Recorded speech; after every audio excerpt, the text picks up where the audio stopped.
अस्सलाम वालेकुम my dear students, welcome to my YouTube channel.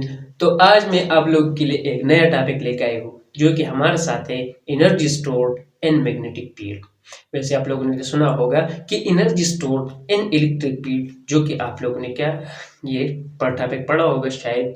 अगर नहीं भी पढ़ा है तो आप लोग पढ़ ले कि कैपेसिटर में आप लोग पढ़ते थे वहाँ पर कि एनर्जी स्टोर्ड इन कैपेसिटर में किस तरह होती, तो वहां पर इलेक्ट्रिक फील्ड हुआ करती थी। यहाँ पर हम मैग्नेटिक फील्ड में पढ़ेंगे कि एनर्जी किस तरह स्टोर होती है। ये इलेक्ट्रिसिटी एंड मैग्नेटिज्म का एक टॉपिक है जो कि आप लोग बीएस फिजिक्स में पढ़ते हैं। सही, तो स्टार्ट कर देते हैं। सही, किस तरह लिखते हैं कि light energy stored in electric field, it is fact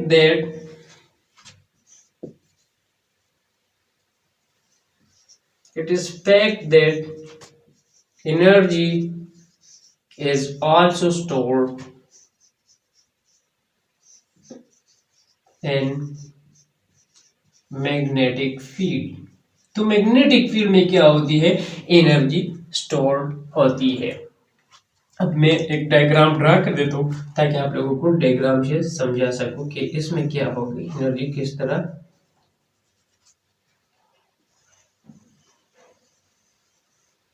ये एक इंडक्टर है, सही, ये बैटरी है। इंडक्टर का एक साइड नेगेटिव टर्मिनल के साथ अटैच है, सही। ये रेजिस्टर है, ये एल से हम डिनोट कर देते हैं, और आर को क्या कर देते हैं, आर को डिनोट करते हैं किस चीज के साथ, रेजिस्टर। ये रेजिस्टर हमारे साथ डिनोट करती है, और यहाँ पर हम लगा देते हैं एक स्विच। अब चूंकि इससे में करंट नहीं जा रही क्योंकि ये स्विच ओपन है, सही है, ये स्विच ओपन है। अब जैसे ही हम इस स्विच को क्लोज कर देंगे, जैसे ही हम इस स्विच को क्लोज करते हैं तो इसमें करंट जाना शुरू हो जाएगा, सही।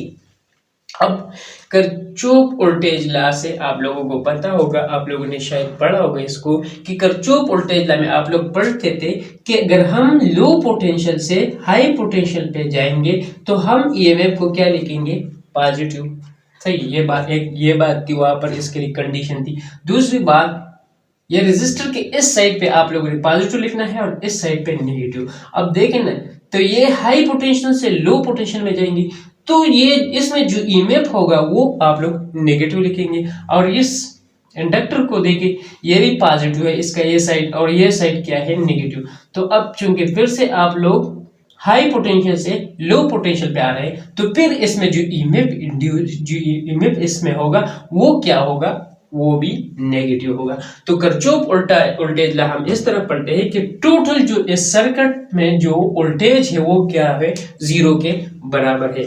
अब हम लिखते हैं कि ये नेगेटिव से पॉजिटिव, मतलब इसका है कि लो पोटेंशियल से हाई पोटेंशियल पे क्या जा रही है, करंट। तो हम क्या लिखेंगे कि ईएमएफ यहाँ पर जो होता है वो पॉजिटिव होता है, माइनस प्लस लिखेंगे। और इसके साथ अब ये हाई पोटेंशियल से लो पोटेंशियल पे जा रही है, ये रेजिस्टर में जो पोटेंशियल से करंट हाई पोटेंशियल से लो पोटेंशियल से में जा रही है, तो ये यहाँ पर जो ईएमएफ हम लिखेंगे वो नेगेटिव लिखेंगे, सही। तो मैं लिख लूंगा माइनस आई आर प्लस। अब यहाँ पर भी हाई पोटेंशियल से लो पोटेंशियल पे करंट जा रही है तो यहाँ पर भी आप लोग लिखेंगे minus L D I by D T is equal to 0, सही। अब मैं इसको यू भी लिख सकता हूं, इसको एम्प्लाइज कर देता हूं कि E is equal to EMF is equal to I R plus L D I by D T. इन दोनों को मैंने क्या किया, इसके साथ इसको इस साइड पे, इस इक्वल साइड के उस साइड पे लेके गए तो ये पॉजिटिव होगी।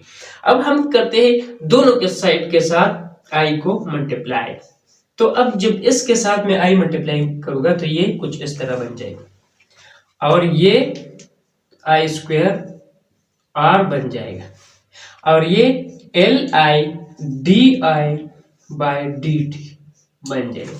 अब देखना ये भी पावर है, P is equal to V I, आप लोगों ने पढ़ा होगा। P is equal to I square R, ये भी पावर है और ये भी पावर है, सही है, L I D I by D T. सही, अब ये वाला पावर कौन सा है, सही, ये वाला पावर या ये वाला पावर या ये वाला पावर, तो इन तीनों पावर को मैं आप लोगों को समझा देता हूं कि इसका क्या मतलब है। ये वो पावर है जो सोर्स डिलीवर करती है, जो सोर्स डिलीवर करती है।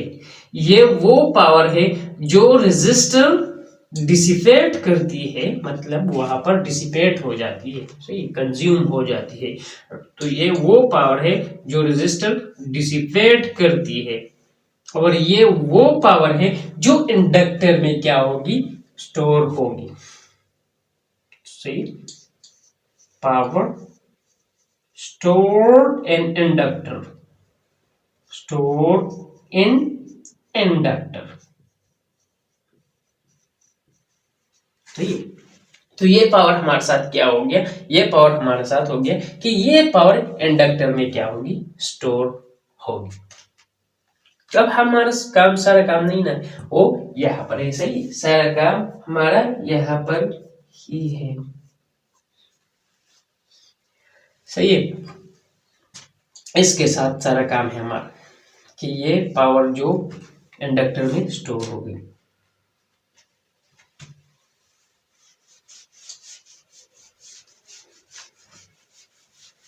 क्योंकि हमने पढ़ा है कि energy store in magnetic field,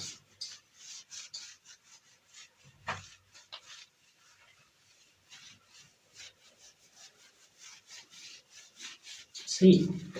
अब ये पावर इस तरह हो जाएगी कि L I D I by D T, और ये पावर के क्या था, बराबर था। और वैसे पावर को आप लोगों ने पढ़ा होगा कि the rate of doing work, या एनर्जी भी लिख सकते हैं, सही है। तो यहां पर जो हम लिखेंगे वो इस तरह लिखेंगे कि डी जो एनर्जी है इस तरह लिखेंगे, और बाय डी टी, सही, ये भी पावर है, सही है, ये भी पावर ही है, ये एनर्जी है जो उसमें स्टोर होगी, सही है, इंडक्टर में स्टोर होगी, मैग्नेटिक फील्ड में स्टोर होगी। तो ये dt हम dt के साथ कैंसिल आउट कर देते हैं, सही। तो ये हो जाएगा d जो एनर्जी स्टोर हुई मैग्नेटिक फील्ड में is equal to L I D आई।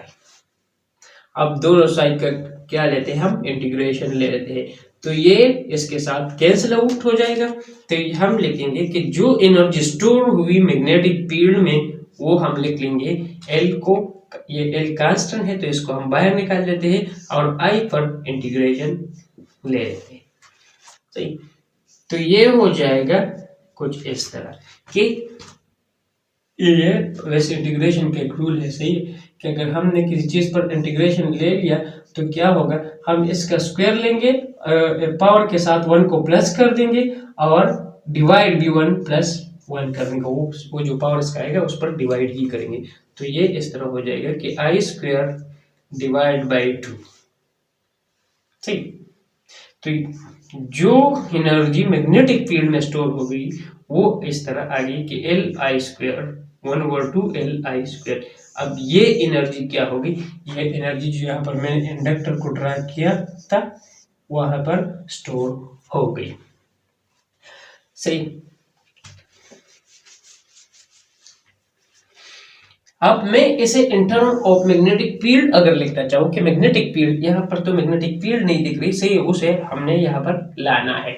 तो आप लोगों को पता है कि ए किस चीज के बराबर है, वैसे मैंने पिछले लेक्चर में आप लोगों को करवाया था कि mu naught N square A L, ये बात याद रखिए, सही, कि ये इस चीज के बराबर है। अब आई को, सही, और आई को हम निकाल लेते हैं एम्पेयर लॉ से, सही, बी म्यू नॉट, सही, डायरेक्ट लिखते हैं B mu naught N square आई,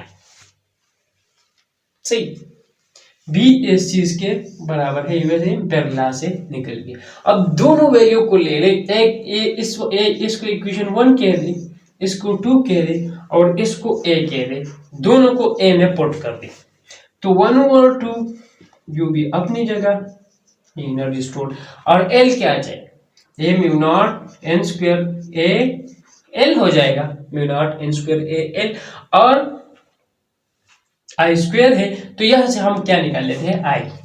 अब यहां से आई निकाल लेते हैं क्योंकि हमें आई की जरूरत है, यहाँ पर तो आई दिखती है ना। तो अब B divide by mu naught N square is, सही है, एन स्क्वायर नहीं, number of unit, number of turn पर यूनिट लेंथ है, सही है। तो अब ये हो जाएगा आई के बराबर, अब ये हो जाएगा आई के बराबर, तो वो यहां पर पुट कर दे आई की जगह, अब आई की जगह ये पुट कर दे, सही है। थोड़ा सा स्पेस छोड़ देते हैं कि ताकि अच्छी तरह आप लोगों को नजर आ जाए, mu naught N square A L, 1/2 अपनी जगह, मल्टीप्लाइड बाय, तो ये तो आई स्क्वायर है ना और ये आई है, तो हम बी का स्क्वायर लेंगे, म्यू नॉट का भी स्क्वायर लेंगे और एन का भी स्क्वायर लेंगे। अब ये एन स्क्वायर के साथ कैंसिल आउट, ये म्यू नॉट इस म्यू नॉट के साथ कैंसिल आउट हो जाएगा, तो जो मैग्नेटिक फील्ड में जो एनर्जी स्टोर होगी वो कुछ इस तरह आप लोगों को दिखती है, B square A L divide by mu naught, सही। तो ये एनर्जी मैग्नेटिक फील्ड में स्टोर हो गई।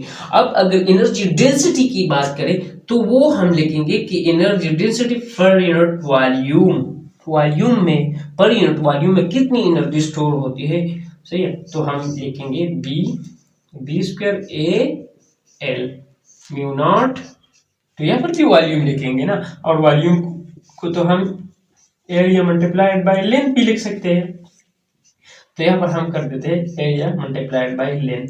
अब ये एल के साथ कैंसिल आउट, ए के साथ कैंसिल आउट हो जाएगा, तो ये एनर्जी डेंसिटी हो गई, सही, ये एनर्जी डेंसिटी हो गई, हम छोटा सा डी लिख लेंगे, एनर्जी डेंसिटी हो गई 1/2 B square by mu naught, ये एनर्जी इंडक्टर में स्टोर हो जाएगी। अब देखें ना, जो एनर्जी डेंसिटी है वो inversely proportion to mu naught, तो अब ये कैसी बात हो गई, तो इस बात को मैं आप लोगों को जरा वाज़ेह करवा देता हूँ कि फर्ज करें आप लोगों ने एक इंडक्टर लिया था, वहां पर लिया था ना, इसके बैटरी के साथ कनेक्ट कर दिया था,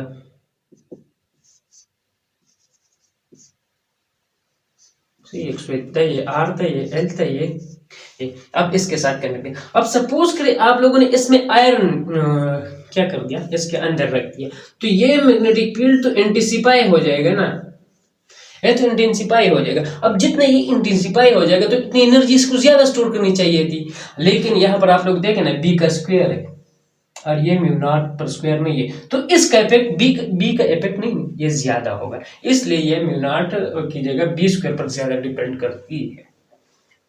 बस आज के लिए आप लोग के साथ एक छोटा सा लेक्चर शेयर करना था। अल्लाह हाफिज।